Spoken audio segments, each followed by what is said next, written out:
pessoal, tudo bem? Bem-vindos a mais um vídeo do canal. Tô com saudade! Quanto tempo!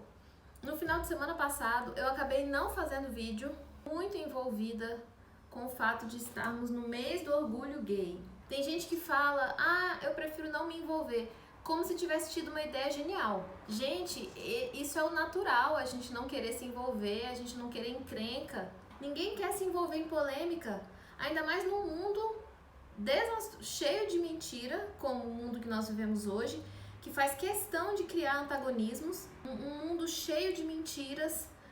Como um exemplo dessas mentiras, né, é dizer que ou você aplaude uma prática, ou você é favorável a uma prática, ou você odeia a pessoa, ou você necessariamente está contra a pessoa.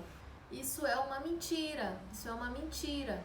Nós, como cristãos, cremos na palavra de Deus, que cremos que esse livro aqui, hoje eu tô com outra edição, é a legítima palavra de Deus.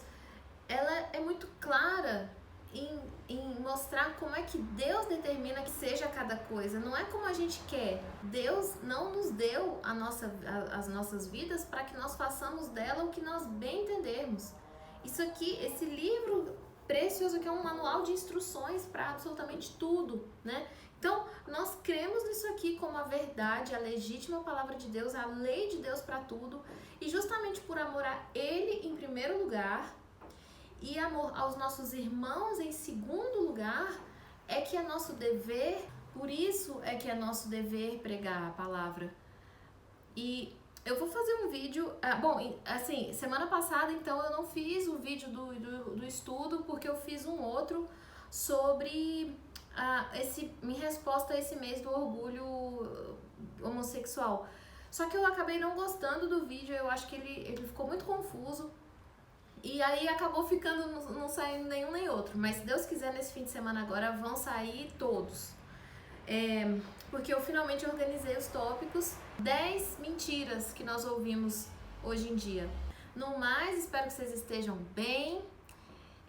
Tô muito feliz de estar aqui hoje, de fazer o estudo do capítulo 24. Um capítulo riquíssimo, como todos, da Bíblia. Quanto mais a gente estuda, quanto mais a gente se dedica a ler a palavra, mais ela se mostra perfeita e infinita em riqueza. Uma última palavra sobre esse mês de junho. A gente vê muitas coisas revoltantes, né? Como, por exemplo, creches com bebezinhos de fralda, vendidas por pessoas vestidas dos pés à cabeça, contando, lendo livros sobre prática sexual, com quem nem sequer teve despertamento para isso. Estamos num mundo cheio de pecado, um mundo em franco declínio, um mundo que está indo de mal a pior. As coisas não eram assim antigamente, né? Os nossos pais esperavam até que nós tivéssemos dúvidas para que eles nos ensinassem. Hoje nós vemos muitos pais fazendo reels, fazendo vídeo com os filhos, já incentivando um comportamento que vai trazer aprovação na sociedade. Então, mas por mais que isso traga revolta, tenhamos alegria em saber que o nosso Senhor venceu o mundo. Nesses últimos dias, eu uma alegria renovada em ler as palavras dele, que ele venceu o mundo. Nós não estamos na nossa casa, nós não estamos no nosso lar. Esse mundo não é um lugar bom, esse mundo não é um lugar fácil. Esse mundo foi feito por Deus de forma perfeita, mas foi dominado pelo pecado, né? Pelo fato de os primeiros homens não terem crido na palavra dele, por isso está como está. Então, tenhamos confiança que o nosso Senhor no devido momento vai nos libertar daqui, que Ele fez Ele fez a obra de maneira perfeita, e enquanto isso, esse mundo é o nosso campo de batalha. Nossa batalha, nossa espada é essa aqui. Vamos transformar toda revolta, toda indignação em pregação, em amor e em respeito. Porque a palavra ensina que nós devemos pregar, que deve ser com toda longanimidade, que a nossa palavra deve ser temperada com sal. nunca com violência, nunca com grosseria. Mas eu confesso que uma coisa eu achei muito interessante que eu tô vendo nesse mês do orgulho gay, que doutrinação é um negócio feito de forma escancarada. Não aceitam que Bíblia seja ensinada nas escolas, pelo contrário, o que se ensina nas escolas é que o mundo apareceu aí do nada. Mas a doutrinação homossexual tem sido recebida, aplaudida, e esse livro aqui já nos ensina que vai piorar. Então, no que nos cabe, a doutrinação tem que ser, a pregação da palavra tem que ser escancarada, sim. E eu tenho aqui como testemunho pessoal para dar que o nosso Senhor Jesus me aperfeiçoou no amor dele e ele tirou do meu coração o medo. Porque nesse aspecto de pregar a palavra em relação à homossexualidade, eu sempre tive medo. Medo de ofender, medo de ser rejeitada, medo de perder amigos preciosíssimos. Então eu sempre fiquei na minha. Mas o Senhor Jesus me aperfeiçoou no amor dele, lançou de mim esse medo, simplesmente me mostrando que nenhum desses amigos vai me tirar da sepultura. Tudo que o nosso Senhor Jesus faz, ele faz esplendidamente. Então ele tirou esse medo do meu coração. Muito bem, então vamos, antes de entrar na palavra, vamos inclinar os nossos corações diante do Senhor, para a gente finalmente entrar no estudo. Pai, muito obrigada por estarmos aqui. Muito obrigada por cada coisa que o Senhor nos concede, no seu amor, na sua generosidade, na sua graça. Tanta coisa que o Senhor nos concede que é necessária que nós tenhamos para estarmos aqui hoje e agora. Pai, eu te agradeço por nos conceder vida, porque o nosso fôlego de vida provém do Senhor. Pai, eu te agradeço pela luz que ilumina esse dia de hoje e eu peço a luz do seu Espírito Santo para iluminar esse estudo, para abençoar esse estudo. Pai, eu te agradeço pela nossa saúde, pela nossa capacidade cognitiva de ler a sua palavra. Eu te agradeço pela alegria da comunhão, de podermos compartilhar esse pão maravilhoso que o Senhor nos concedeu. Pai, eu te peço ajuda para que nós saibamos desfrutá-la, para que nós demos o valor que ela tem, que o nosso coração receba a sua palavra como ela deve ser recebida. Pai, nós precisamos do Senhor para tudo. Nós reconhecemos o Senhor como o manancial de toda a vida. Nós reconhecemos o Senhor como a fonte inesgotável de tudo que há de bom, de tudo que há de verdadeiramente bom e de tudo que há de belo nesse mundo. E nós precisamos do Senhor para nos ajudar sempre a discernir cada coisa. Porque o inimigo mistura, engana, ele busca enganar, fazendo com que muitas vezes achemos que uma coisa é boa quando na verdade não é. Pai, nos guia na verdade, a sua palavra é a verdade. O seu Espírito Santo, que nos foi outorgado na cruz do seu Filho, tem essa missão de nos conduzir no conhecimento da verdade.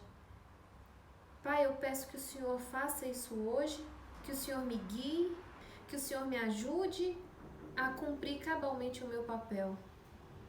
Para a honra e glória do seu Filho. Amém. Muito bem, pessoal. No capítulo anterior, Paulo saiu escoltadíssimo lá de Jerusalém, porque o sobrinho dele ouviu a conspiração que os judeus estavam armando para matá-lo. E não era a hora dele, o Senhor Jesus apareceu para ele à noite, o encorajou. Então Paulo saiu de Jerusalém com toda a segurança e foi agora em Cesareia. Então agora no capítulo 24, Paulo está sendo acusado diante da corte romana. Acusado por quê? Bom, ele não estava fazendo nada além de estar lá no Sinédrio, né, no ritual de purificação que ele financiou. A intenção dele era pregar para os judeus, mas armaram ciladas para ele e é por isso que ele está numa corte. Nada foge aos planos de Deus né? Ele está tendo aqui a oportunidade de testemunhar, de pregar a palavra diante de reis. Isso já estava profetizado. Era essa, afinal de contas, a tarefa que Jesus tinha designado para Paulo. Então, vamos lá, capítulo 24. E 5 dias depois, o sumo sacerdote Ananias desceu com os anciãos e um certo Tértulo, orador, os quais compareceram perante o presidente contra Paulo. Então, Paulo está aqui diante de quem?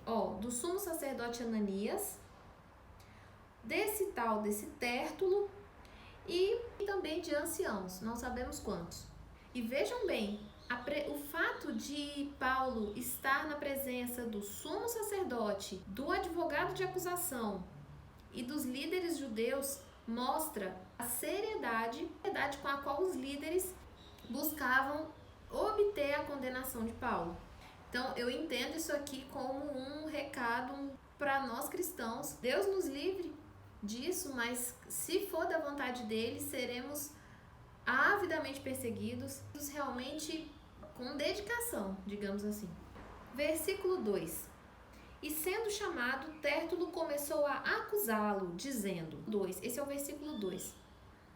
Na Bíblia, quem é que tem o papel de acusador? O diabo. Então, de saída, o papel que esse Tértulo está se prestando a desempenhar é um papel do diabo. E esse versículo também me fez lembrar do livro de Provérbios. No quanto o livro de Provérbios repete incansavelmente o quanto é grave o pecado do falso testemunho. Porque, como nós vamos ver aqui mais pra frente, nada de concreto é apresentado contra Paulo. Então, tenhamos isso em mente, irmãos. A acusação e falso testemunho são abominações para Deus. Vamos ver de onde vem a parte do puxa-saco no título. Olha o que Tértulo diz. Visto como por ti temos tanta paz e por tua prudência se fazem a este povo muitos e louváveis serviços, sempre e em todo lugar, ó potentíssimo Félix. Com todo o agradecimento o queremos reconhecer. Versículo 4. Mas, para que não te detenha muito, rogo-te que, conforme a tua equidade, nos ouças por pouco tempo. Félix começou a vida como um escravo. Foi o primeiro caso, de acordo com a historiografia romana, de um escravo alcançar uma posição política tão importante.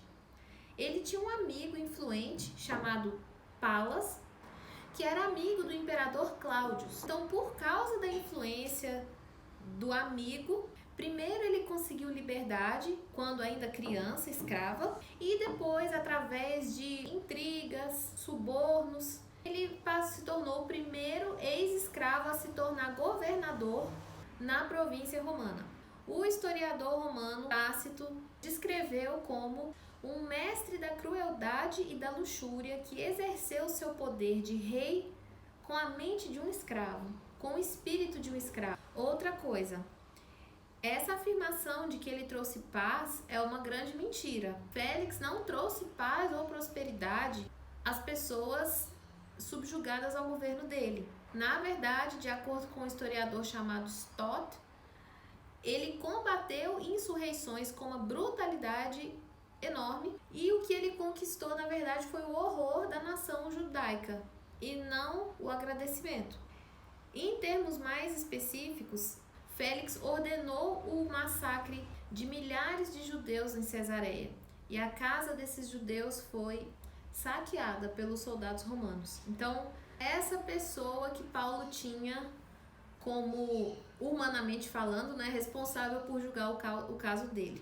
Esse estudo aqui, que a gente está fazendo agora, eu esqueci de mencionar no começo, mas as fontes consultadas, para variar, foram David Guzik, Skip Heitzig, Chuck Smith, Chuck Missler. E o David Guzik trouxe alguns versículos sobre bajulação, Romanos 16, 18. Pois essas pessoas não estão servindo a Cristo, nosso Senhor, mas a seus próprios apetites. Mediante palavras suaves e bajulação, enganam o coração dos ingênuos. Judas 1,16. Essas pessoas vivem se queixando, descontentes com a sua sorte e seguem os seus próprios desejos impuros, cheias de si e adulam os outros por interesse. David Guzik vai ainda mais longe e menciona que 4 vezes, ele não fala quais, fica de dever de casa para nós. Ele menciona que 4 vezes o livro de Provérbios relaciona bajulação com o pecado da imoralidade sexual. Porque muitas pessoas são seduzidas à prática da imoralidade sexual por causa de bajulação. Isso me fez pensar na manipulação como bruxaria. Foi algo que eu aprendi recentemente, que toda e qualquer espécie de manipulação é uma feitiçaria. Então, a sedução, o uso de técnicas, de artifícios, de formas diferentes de falar, de se comportar com uma pessoa para seduzi-la é uma bruxaria. Muito bem, versículo 5. Temos achado que este homem é uma peste e promotor de sedições entre todos os judeus por todo o mundo e o principal defensor da seita dos nazarenos.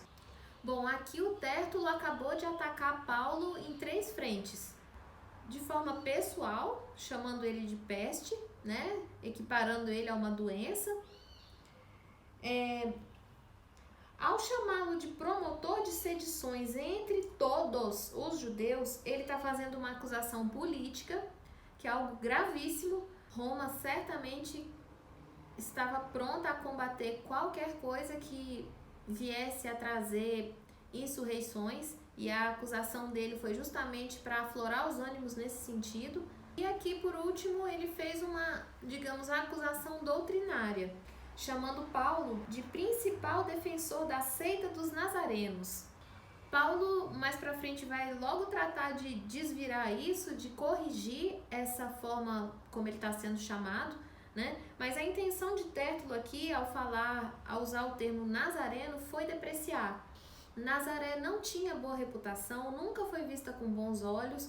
Não é à toa que numa passagem a gente lê uma pessoa dizendo: pode alguma coisa boa vir de Nazaré?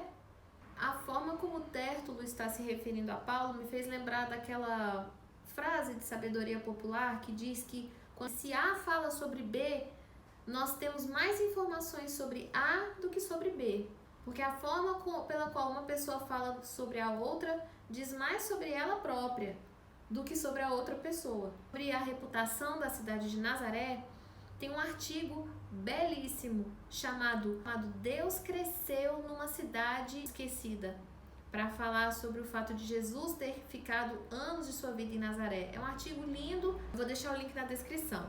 Versículo 6. O qual intentou também profanar o templo, por isso nós o prendemos e conforme a nossa lei o quisemos julgar. Bom, aqui o que Tértulo está tentando induzir Félix a entender é que Paulo foi flagrado fazendo algo errado e que as autoridades fizeram a coisa certa, prendendo ele para que ele fosse julgado. Mas a verdade qual é? Paulo estava no templo quando de repente ele foi atacado por uma multidão que queria linchá-lo. E então os romanos o resgataram para evitar esse linchamento. Os romanos não sabiam o que estava acontecendo, por qual motivo a multidão queria atacar Paulo, que em Atos 22, 24 a gente lê o quê? Que o tribuno mandou que levassem Paulo à fortaleza para que ele fosse examinado com açoites para saber por que motivo estavam amando contra ele.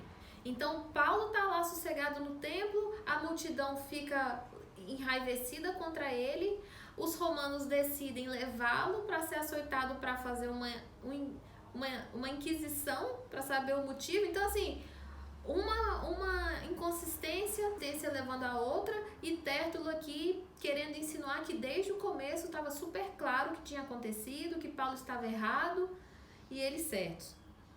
Bom, versículo 7.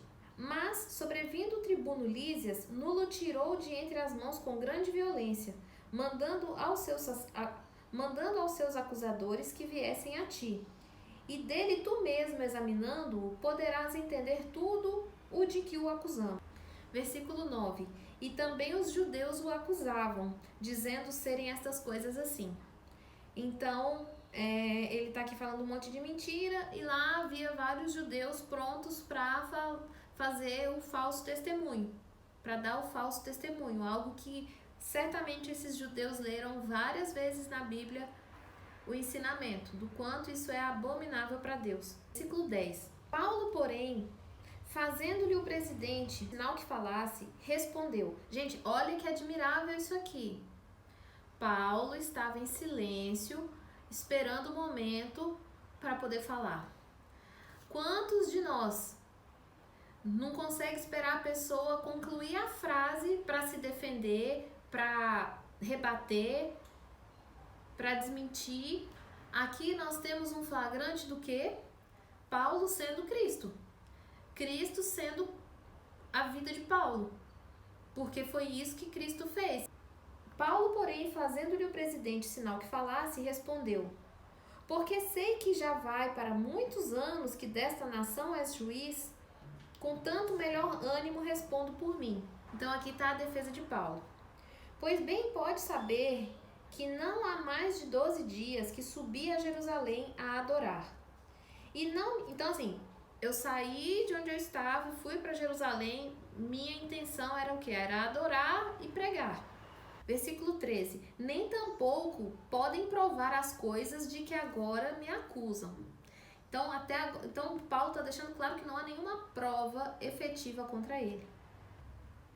Mas confesso-te isto, que conforme aquele caminho que chamam seita, assim sirvo ao Deus de nossos pais, crendo tudo quanto está escrito na lei e nos profetas, tendo esperança em Deus, como estes mesmos também esperam, de que há de haver ressurreição de mortos, assim dos justos como dos injustos. Bom, aqui tem muita coisa. Paulo não está se referindo à mensagem como seita dos nazarenos. Ele está desvirando, né, o termo conotativo usado para se referir a ele como o caminho. E ele está declarando sobre si mesmo um fato de extrema envergadura.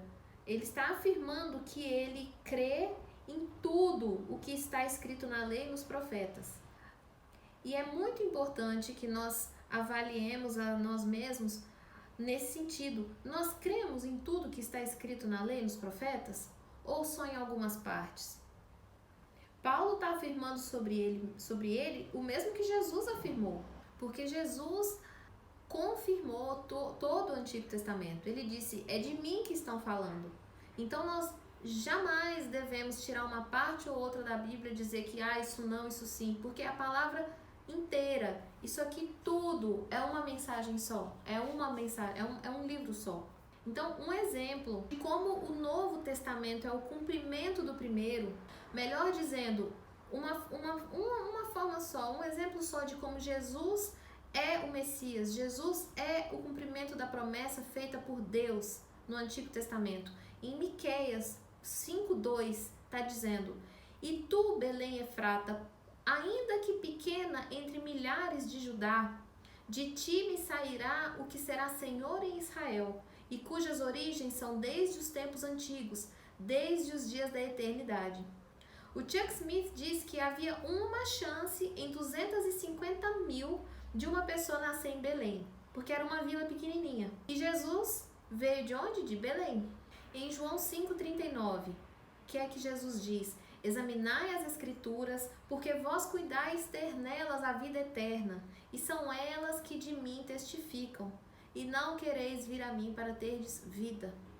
Afinal, a promessa de Jesus o tempo todo é o quê? É vida. Versículo 16. E por isso, aqui ele tá repetindo uma coisa que ele disse anteriormente, né? Que fez com que ele levasse uma bofetada na boca, mas ele está repetindo. E por isso procuro ter sempre uma boa consciência sem ofensa, tanto para com Deus como para com os homens. Lembra do capítulo anterior, quando ele afirmou que ele tinha uma boa consciência, né? Ananias, mandou, né, darem um tapa na boca dele. Versículo 17. Ora, muitos anos depois, vim trazer à minha nação esmolas e ofertas. Então, o que ele estava indo fazer para começo de conversa? Ele estava indo levar assistência financeira para aquela nação. Nisto me acharam já santificado. Então, dentro desse contexto, né, imbuído desta missão de levar ajuda financeira, me acharam já santificado no templo, não em ajuntamentos, nem com alvoroços, uns certos judeus da Ásia. Aqui ele está fazendo referência à suposição errada, né, que também tiveram, que ele tinha levado pessoas impuras para dentro do templo. Lembram que uma autoridade até falou: mas você é aquele que estava trazendo quem não podia para dentro do templo? Ele, não, nada a ver. Versículo 19, olha só isso aqui que ele está dizendo. Os quais convinha que estivessem presentes perante ti e me acusassem, se alguma coisa contra mim tivessem. Assim, esse versículo 19, eu passei batido, assim, até estudar sobre ele com quem estudou muitos anos, tudo isso aqui. Aqui, Paulo, no versículo 19, Paulo está fazendo uma menção específica à própria lei romana, que diz que se alguém faz uma acusação e a uma determinada pessoa, e essa pessoa acusada é levada para o tribunal, o acusador tem a obrigação de estar lá. Se ele não estiver, ele passa a ser o acusado. Então aqui Paulo está justamente tocando nesse ponto. Ele, como profundo conhecedor da lei romana, ele está dizendo: os quais convinha que estivessem presentes perante ti e me acusassem, se, hipótese, né? Se alguma coisa contra mim tivessem. Gente, detalhe, o que eu estou trazendo aqui não é nada perto das nuances da fala de Paulo, tá? Paulo tinha uma envergadura mental, de raciocínio, de articulação dos pensamentos e de argumentação que era fora do normal. Fora do normal. Então eu peço ao Senhor, na sua infinita graça e generosidade e misericórdia, que Ele amplie, aumente mais do que a gente é capaz de sequer pedir, o nosso entendimento sobre esse texto. Que Ele revele a todos nós, a mim inclusive, quão profunda é cada palavra da Escritura. Porque tem muito mais, gente, tem muito mais, e eu peço a Ele que nos revele. Que isso aqui seja só um aquecimento, esse estudo aqui. Versículo 21. Ou digam estes mesmos, aí ele diz, né, então já que meus acusadores não estão aqui, como a sua lei determina que estivessem, os que estão aqui mesmo servem. Ou digam estes mesmos se acharam em mim alguma iniquidade quando compareci perante o conselho, a não ser estas palavras que, estando entre eles, clamei: hoje sou julgado por vós acerca da ressurreição dos mortos. Então a única coisa que Paulo vê que ele realmente causou um tumulto foi quando ele declarou um fato, né, que ele crê na ressurreição. E os saduceus ficaram injuriadíssimos. E é importante prestar atenção no que ele disse lá no versículo 15. Há de haver ressurreição de mortos, dos justos e dos injustos. Nós estamos vivendo um tempo em que as pessoas creem numa grande mentira. Que morre e dorme, que morre e não tem julgamento, que morre e não tem que prestar contas a Deus, que morre e não tem inferno. Tá? Ressurreição de mortos, assim, dos justos como dos injustos. Todos nós teremos essa ressurreição. E quem não está em Cristo, quem não recebeu o julgamento do próprio pecado na cruz de Cristo, vai receber o julgamento em si mesmo. Versículo 22. Então Félix, havendo ouvido estas coisas, adiou a questão, dizendo: havendo-me informado melhor deste caminho, quando o tribuno Lísias tiver descido, então tomarei inteiro conhecimento dos vossos negócios. Então, o que é que nós temos aqui? Félix ouviu, adiou a questão. Então, está aqui o procrastinador. Ele afirma ter ouvido melhor sobre o caminho, né? Ele não repetiu o termo pejorativo de Tértulo, né? Não se referiu à mensagem como seita dos nazarenos, mas sim como caminho. Ele afirma também que ele agora entende melhor, né? Olha o que diz aqui, havendo-me informado melhor. No original diz, agora que eu tenho um conhecimento mais aperfeiçoado.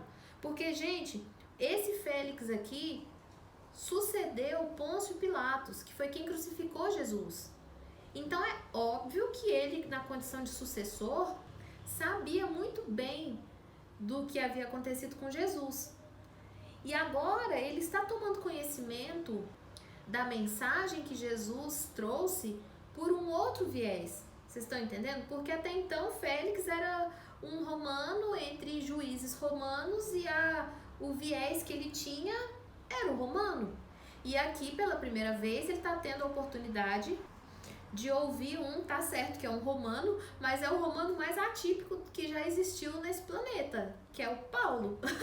É romano, mas é judeu, mas é cristão, né? E aí o que Félix decide fazer?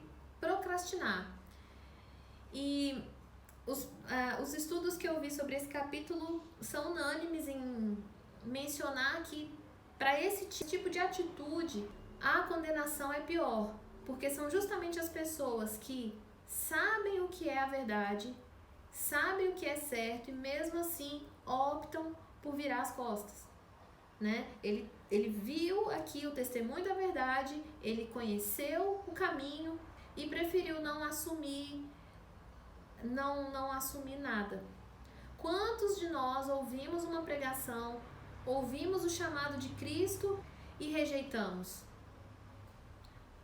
Gente, o chamado de Cristo não é confortável hoje, não era confortável ontem e não vai ser confortável amanhã. Não foi feito para ser assim. O chamado confortável é o chamado do diabo, é o chamado do mundo. Por quê? Porque não confronta a carne, não confronta o pecado.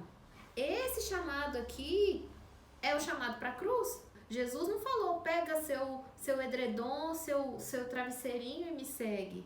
Vamos tirar uma soneca, vamos descansar. Não.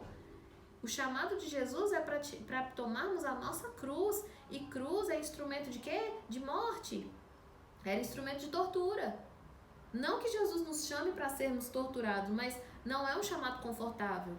É um chamado de negação de si mesmo, né? É como Jesus aqui sendo um médico extremamente severo, que dá um diagnóstico super difícil, super pesado e um tratamento muito sério, versus um médico charlatão que diz que tá tudo bem, pode seguir sua vida fazendo o que você tá fazendo, não tem que tomar remédio, não tem que cortar cigarro, nem álcool, não, tá de boa, vai curtir sua vida, aí vira a esquina, morre, né? Versículo 23. E mandou ao centurião que o guardasse em prisão, tratando-o com brandura, e que a ninguém dos seus proibisse servi-lo ou vir ter com ele. Bom, pelo menos isso, né? Versículo 24. E alguns dias depois, vindo Félix com sua mulher Drusila, que era judia, mandou chamar a Paulo e ouviu-o acerca da fé em Cristo. Então, Félix, alguns dias depois, foi lá com sua esposa Drusila. Gente, por isso que é maravilhoso estudar a palavra. Drusila era neta de Herodes. Drusila era neta de Herodes, que mandou matar todos aqueles bebês em Belém, quando Jesus ia nascer. E o tio-avô dela, quem foi? Foi o que matou João Batista. O Skip Heitzig, num dos estudos anteriores, eu mencionei um estudo, baseando no estudo do Skip Heitzig, né? Eu falei um pouco sobre essa família Herodes, né? Que era marido matando 7 esposas, era gente torturando gente, um horror, né? Então a Drusila vem dessa família. Só que ela tinha assim, uma esperança messiânica, ela era judia. Então Félix, possivelmente muito movido por curiosidade, chamou a esposa para ir lá ouvir o Paulo. E acontece o seguinte, Félix estava no seu 3º casamento e Drusila. Isso tudo conforme estudos históricos, tá? Isso não é da Bíblia, não. E Drusila estava no seu segundo casamento. E ela devia ter uns 20 anos aqui nessa época. Ela era uma mulher muito bonita. Então Félix simplesmente gostou dela e quis pegá-la como esposa. Versículo 25. Resultado de Félix chamar a esposa Drusila para ouvir Paulo, o que será que Paulo fez? Tratando ele da justiça, da temperança e do juízo vindouro, Félix, espavorido, respondeu: por agora vai-te, e em tendo oportunidade te chamarei. Gente, lendo assim rápido, a gente não tem noção das preciosidades de cada versículo. Mas olha o que aconteceu aqui. Lembram no começo do capítulo, quando Tértulo ficou puxando o saco de Félix, falando que ele era maravilhoso, tanta coisa que ele havia feito e tudo mais? Tértulo foi escravo um dia, conseguiu uma grande posição política, mas ele continuava agindo como escravo. Agora, Paulo, muito ao contrário de puxar saco, e se ele fosse um puxa-saco, essa seria uma oportunidade perfeita, porque o juiz responsável por julgar a causa dele estava lá com a esposa. Paulo, o que faz? Ó na pregação. Justamente por ele saber o estado de imoralidade da vida dos dois, Paulo prega sobre a justiça, temperança, né, autocontrole, tudo que Félix não teve, e a esposa dele também, e do juízo vindouro, isso é, que ambos teriam que prestar contas a Deus. Qual foi o resultado dessa pregação? Félix, espavorido, no original diz que ele tremia, respondeu: por agora vai-te, e em tendo oportunidade te chamarei. Ele não deu conta de ouvir, né? Ele reagiu dessa maneira, ele nunca deve ter sido confrontado, né? Então tá aqui ele mais uma vez sendo procrastinador. Versículo 26, ainda tem mais, hein? Esperando ao mesmo tempo que Paulo lhe desse dinheiro para que o soltasse, pelo que também muitas vezes o mandava chamar e falava com ele. Então Félix, ainda por cima, queria arrancar dinheiro de Paulo. Versículo 27. Mas, passados 2 anos, Félix teve por sucessor a Pórcio Festo. Mas querendo Félix agradar aos judeus, deixou Paulo preso.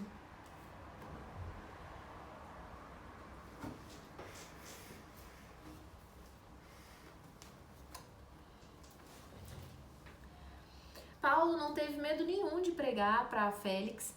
E olha esse trecho aqui de Spurgeon. Agora eu já não sei quem foi que citou. Spurgeon diz bem assim: abençoado seja Deus, este medo eu fui liberto há muito tempo. Não anda um homem sobre a superfície da terra a quem eu não ouse reprovar. Abençoado seja Deus, porque Ele nos aperfeiçoa no perfeito amor, lançando fora todo o medo. Adiar a decisão por Cristo é uma forma de negá-lo. 2 Coríntios 6:2 diz o quê? Que hoje é o dia aceitável, hoje é o dia da salvação. Amanhã não é uma promessa para nós. Nós não temos garantia que amanhã a gente vai poder levar a sério o Senhor, a mensagem do Senhor. Tem que ser agora, hoje. E nessa cena nós temos uma perfeita inversão de papéis, né? Quem está condenado é que está, Paulo, na condição de condenado, humanamente falando, é que está declarando a justiça de Deus, as leis de Deus, e mostrando para Félix o tribunal, diante do qual ele terá que perante o qual ele terá que comparecer. Se Félix foi lá achando que ele ia ouvir mera filosofia, né, assuntos interessantes que não vão confrontar ninguém, ele saiu de lá como? Tremendo, espavorido. Que é como eu creio que uma boa pregação deve ser. Deixar de fazer a pessoa sair tão consciente do próprio pecado né, da gravidade do pecado, né, que ela trema. Mas também, obviamente, ciente de que a mensagem da Bíblia é uma boa nova, é uma boa notícia, de que a condenação do nosso pecado não precisa ser cumprida em nós, porque Deus amou o mundo de tal maneira que deu seu Filho unigênito, para que todo aquele que nele crê não pereça, mas tenha a vida eterna. Bom, aí nesse final, Paulo está recebendo o mesmo tratamento que Jesus recebeu, né? Porque Félix, assim como Pilatos, condenaram inocentes sabendo que eram inocentes. Para quê? Para agradar os judeus. Bom, pessoal, esse foi o estudo do capítulo 24.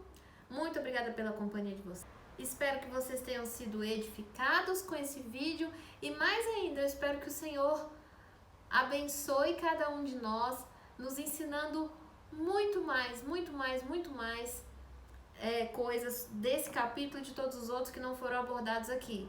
Porque Paulo era uma pessoa maravilhosa, porque a luz de Cristo brilhava nele. E é por isso que a gente tem tanto a aprender com ele, através das cartas que ele escreveu, que estão todas nessa preciosidade aqui. Então, muito obrigada.